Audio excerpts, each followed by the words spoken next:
In need of a perspective shift and a reconnection back into where we really sit in the cosmos, want access to millennia of accumulated human knowledge on celestial movements, previously only available to the highest of high horology within an 80s Casio digital watch, just want to impress your friends with a cool demo of planets whizzing around on your retro watch. Wherever you are on this spectrum, this video has got you covered. We'll show some history behind how we began to mechanize our understanding of the cosmos into instruments over time, and how things evolved such that in 1989, Casio were able to provide us with this beauty of a watch, now so sought after amongst collectors alongside its cousin, the moon graph, and perhaps the twin graph. Let's give the Casio Cosmo Phase the Illuminating watch's treatment. First phase of our journey reminds us how ingrained the observation of the skies has been back to our earliest civilizations. There was cataloguing of the sun, moon and stars by ancient civilizations. The Sumerian and Babylonians have artifacts showing that this was the case from at least 6000 BC, and there are records of mammoth tusks that have astrological inscriptions. The Egyptian pyramids are believed to be linked into the sun god through their alignment, with the use of monuments that have a relationship to celestial bodies also being likely with Stonehenge, perhaps in a similar way to today's Manhattanhenge phenomenon. The solstices, that is the shortest and longest days, and the equinoxes, that is where the sun is directly above the equator and the days and nights are equal, are obvious events within the year that had meaning for many civilizations before we even had a proper framework for time. In many ways, this stuff predates horology, which is really saying something. Within the Indian subcontinent, Lagarda Maharishi of Mehergar made texts documenting the sun and moon movements, as well as Aryabhata, the inspiration behind the naming of India's first satellite into space. Ancient China had many astronomical observations too, with the first known record of a solar eclipse in 1217 BC being on a bone inscription, as well as a likely sighting of what would be Halley's Comet in 611 BC. The Mayans in AD 250 to 900 apparently wrote extensively about the sun and planets and stars, as well as their famous prediction about the end of the world on 21st of December 2012. And the Aztecs and Incas were also keen observers of the skies with their sun god, with the Aztecs being interested as well in Venus being seen as their god Quetzalcoatl.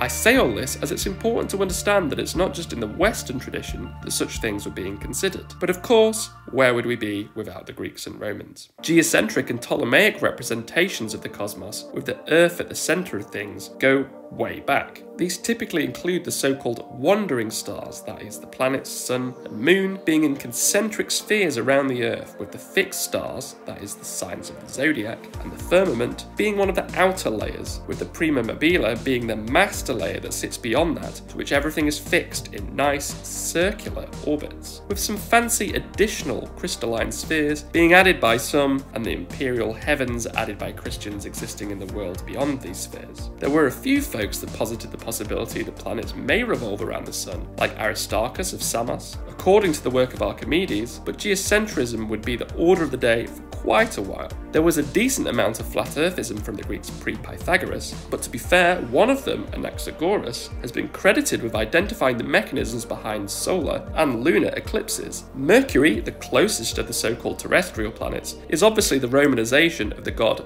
Hermes, which is what the Greeks called Mercury due to its being fleet-footed like the messenger god, with its short time to make a complete revolution, seemingly around the Earth. Although they did mix it up with Apollo, god of the sun, when it was more proximate to the sun. Because of its brightness in the sky, the Greeks would call what is now Venus Aphrodite, due to its bright beauty, a notion I think they would be disabused of if they actually knew the hell-like landscape of the real Venus. You can see it at its brightest on March 20th of this year, 2022, at its greatest eastern elongation.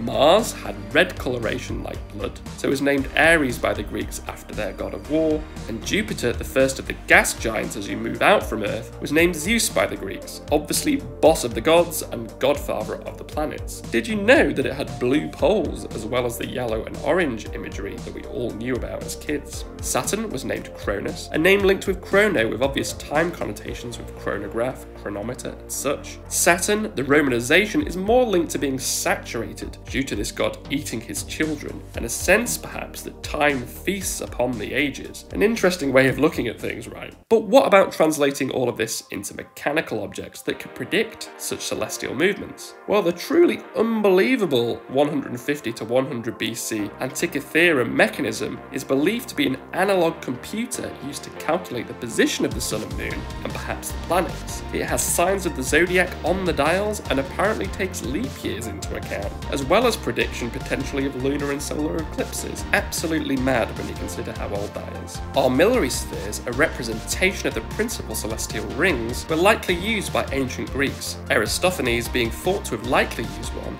Chinese, Islamic, and even Renaissance scholars used these to try to coordinate the positions of different celestial bodies. Astrolabes are a flat model of the stars and planets which Theon of Alexandria wrote about, and we have surviving examples from AD 927, with Islamic scholars also writing about the topic, as well as Chaucer of Canterbury Tales fame. The earliest escapement clock, which also amazingly has significant astronomical elements, is the Richard of Wallingford clock of St Albans Abbey. This is a replica of this clock that you can go and see in St Albans Cathedral today. Giovanni da Dondi's Astrarium clock is another really complex clock that indicates movements of celestial objects and events with 7 dials. Cathedral astronomical clocks were amongst the earliest mechanical clocks, with many examples in England and this cool example from Prague. The astronomical clock of Hampton Court is an example of a clock that also included sun position, sign of the zodiac and moon phase. And note that this is geocentric with the Earth at the middle. And this of course brings up the critical topic of the evolution of the Earth-centric view of the solar system to a sun-centric or heliocentric view. Some of the original Greek thinking that was almost entirely geocentric, apart from a few exceptions, would come back to the fore in the West in 1472 after being preserved in places like Constantinople and by Islamic scholars, with one of the first printed scientific books, De Sphera,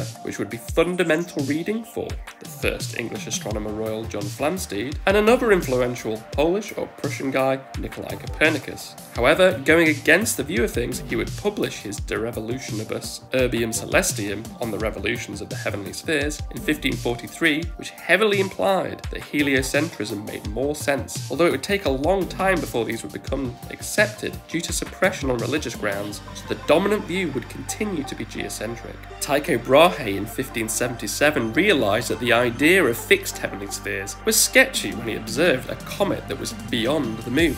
Such things had been explained away before because they were sublunar and not part of the heavens, but he arrived at a slightly weird view of things through a so-called geoheliocentric view, where the sun, moon and fixed stars revolved around the Earth, but all the other planets revolved around the sun. Johannes Kepler was the next important step in evolving the view of the cosmos. In 1609's Astronomia Nova's conclusion that the planets had elliptical orbits rather than the perfect circular ones, with the sun in one half of the centre of the inner ellipse. This creates a situation where on one half of the orbit you're at a point where there is a particular closeness to the sun, and one half of the orbit where you're furthest away, the perihelion and aphelion respectively. You'd think this would relate to the seasons, but all that is actually related to the tilt of the hemispheres of the planet and the focus of the sun, that is where it's directly overhead, moving between the Tropic of Cancer in the north and Tropic of Capricorn in the south. The transit of Venus is when Venus is between the sun and a planet on the outside of it, a superior planet, when all sorts of tilting factors line up, which from the Earth can be seen as a black disk going across the sun.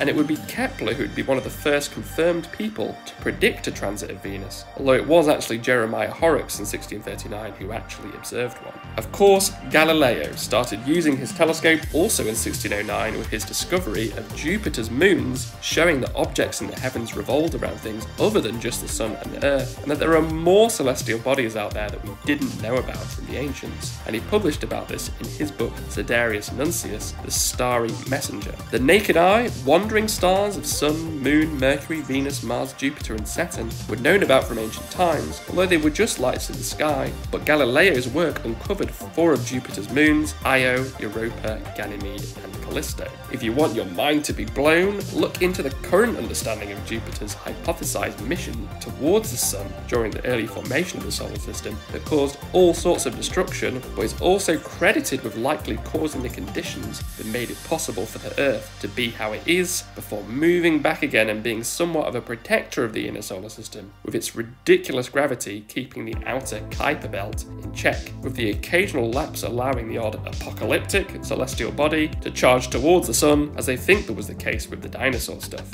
In 1655, Kristiaan Huygens solved part of the riddle of Saturn that is that it had rings after this had confused Galileo and others, as well as its largest moon, Titan. We obviously know that Saturn now has a whole bunch of moons, as well as one that is currently one of the leading candidates for the possibility of alien life, Enceladus, after insights from the amazing Cassini mission. In 1705, Edmund Halley published his work, which included a comet that would reappear around every 76 years, which would later bear his name but had been seen by others before him. So we're starting to bottom out a recognisable view of the solar system, with elliptical orbits, the naked eye planets, and some moons coming into play. So how do we start mechanising all of this? Well, early examples of model makers are Richard Cumberland, who'd made a planetarium in the early 1700s, and Stephen Hales is also said to have made a model of the Sun, Moon, and Earth around this time. But George Graham was the real master of these mechanical models, with one around 1710, later referred to as a proto-orrery, as it did not yet include planets beyond the Earth. It's likely that one of his or a similar model was made under the patronage of the 4th Earl of Orrery, Charles Boyle, which is why they are called orreries. John Rowley built orreries for the Earl of Orrery, but also produced orreries for Charles VI,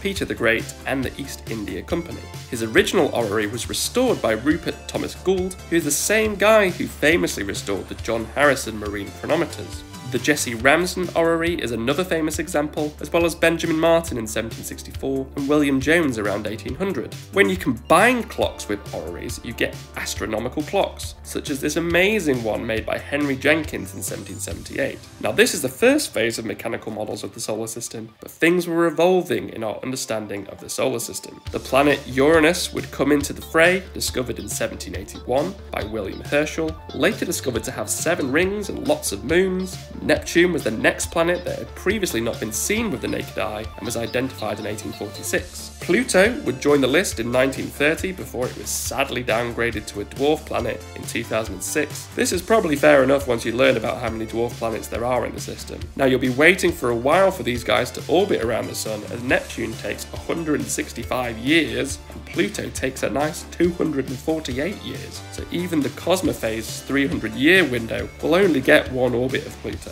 So things are settling around our 9-planet, heliocentric solar system model with elliptical orbits before poor Pluto's demise. So how are we starting to integrate this insight into wristwatches? Now, there are many different variants of so-called astronomical complication, and these have their own histories that predate their use in watches. But if we stick to watches, Patek Philippe developed the first moon phase wristwatch in 1925, with other famous examples including the 1949 Rolex reference 8171. Of course, watches and pocket watches that combined consideration of the signs of the zodiac and moon phase were available pre-1900, such as this example from the British Museum. Sun and moon dials, like the modern classic Orient model, are more straightforward and are essentially decorative. Constellation-focused watches are another category of cool astronomical watch. Citizen has had watches in this area for a while, including one of their luxury brands. IWC's Portuguese Siderale Scathousia is very cool, and you can get very mad with astronomical complications,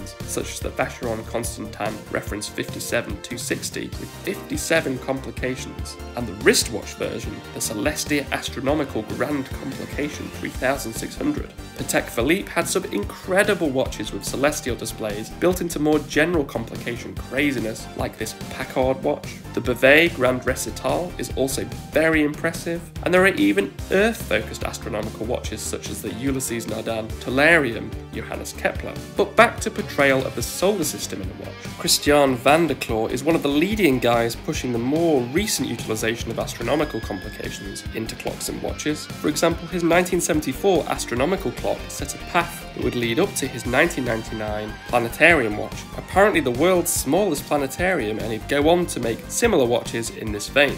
Ulysses Nardin had the astrolabium in 1985, and in 1988 they'd release the planetarium Nicholas Copernicus. Van Cleef Arpels do a cool planetarium watch worn by Matt Damon on the red carpet during his Martian run, and Graham Orrery Tourbillon links back to the history of the orrery with its name. And of course there is the ridiculously elaborate Jacob & Co. Astronomia, which producer Michael is such a fan of, but gets a decent amount of abuse elsewhere. Note that it's pretty much the highest of the high horology that's been in the game of mechanical planetarium watches. How could these features be made more accessible to us normal-ish people? Well, Brian Cox makes the interesting point that because of the multiple competing gravitational forces that are operating from different places, actually the mechanics of the planets aren't as clockwork as we might think. But this doesn't change the fact that you can have some very precise data going backwards and projected forwards on the estimated positions of the planets, which can be easily preset into a database and subsequently linked into a watch linked to specific days and dates. Now, Casio had been in the business of presetting things out for a long time. Databanks had calendars going until 2099 from the early 80s. Presetting backward and forward dates could be seen with the universal calendar model, where a monthly calendar could be displayed from 1901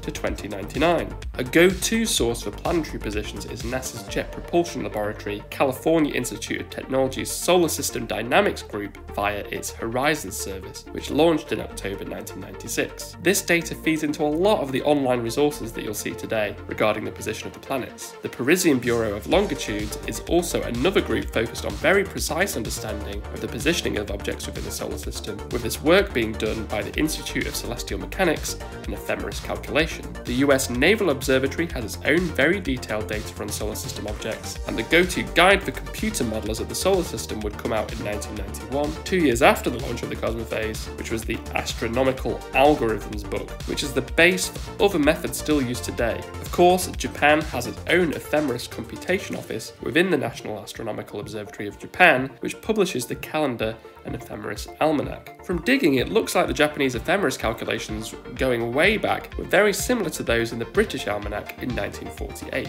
Annoyingly, the Casio manual doesn't list its source for planetary positions used in the cosmophase module, so it could be the almanacs of any of the above, or previous iterations of the work that I've mentioned that were slightly less modernised, but there are multiple different sources that they could have used. Now, around April 1989, Casio launched the cosmophase CGW-50 with module 830 within its wrist instruments range, alongside the moon graph, fission time with tidal display, map meter, thermometer, trigraph, digigraph, and barometer. The other models in this range would be pre-programmed to around 2029 with their calendars, but the cosmophase would go a little further and go to 2200. Using the same module in the range, we would see the CGW-500, 501, the CGW-91, and the DW-3400 that had some extra water resistance. I've seen the model in Casio catalogues up to 1994, and they aren't there in 1997, but I'm unsure as to their status in 95 and 96, so if you've got those catalogues, send me the pictures and comment below. The positions of the planets in this watch can be interacted with in 4 cool ways. First, of course, you can see where the current position of the planets are as per the current date and time. Second, you can start a demo of the planets moving by pressing the top right button to activate rapid simulation mode. Third, you can scroll forward or backward between 1901 and 2200, with this being able to increase in pace if you hold the button down, where you can move all the way through those dates, or you can set a specific date that you're interested in.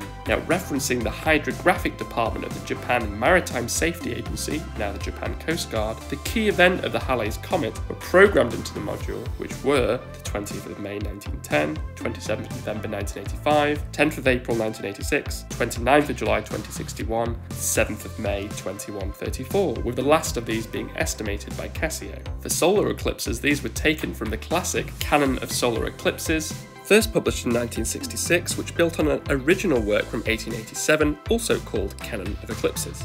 Now, Casio preloaded 200 different solar eclipse dates into the module. Some fun animations are when the alarm goes off, there's a shooting star animation that traverses across both the solar system display and time display, and this also happens on the hour every hour. For the 4 alarms, you can choose to deploy as a daily alarm daily alarm for a 1-month period, or date alarm for birthdays and such. For the 24-hour stopwatch with split lap function, all the planets whiz round in a straight line, and for the 24-hour timer alarm, all the planets expand out from from the sun when the time expires. Interestingly, there's a feature I've not seen featured on other videos, which on the timer function is an auto repeat mode where the timer keeps restarting once it's run down. They also do an alarm clock version, which is alongside their broader series of relatively curious desk clocks, including this muscle clock. So what are my thoughts on this watch? Well, pros on the rational level. I love the dimensions as a member of the small wrist club. I'm particularly chuffed by owning a stainless steel version in the condition that it's in. I feel like I'm somewhat of a custodian of the watch. The functionality of the basic features is great,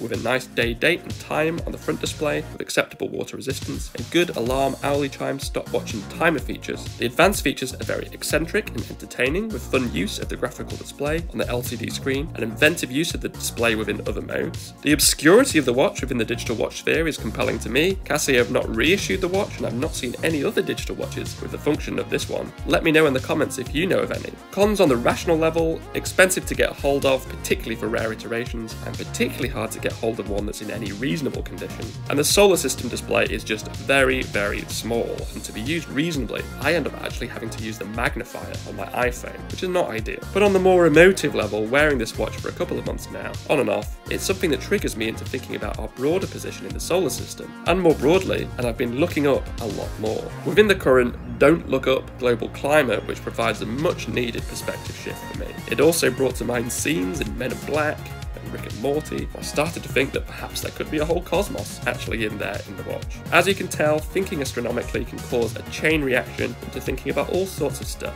as we've seen in this video. So it's a dose of medicine that I think could be of value to all considering it. And that's it for today's video. For more within the space vein, check out my video on the amazing Omega X33 Speedmaster Professional, the astronaut's favourite digital and analog watch. I hope you have a fantastic rest of your day.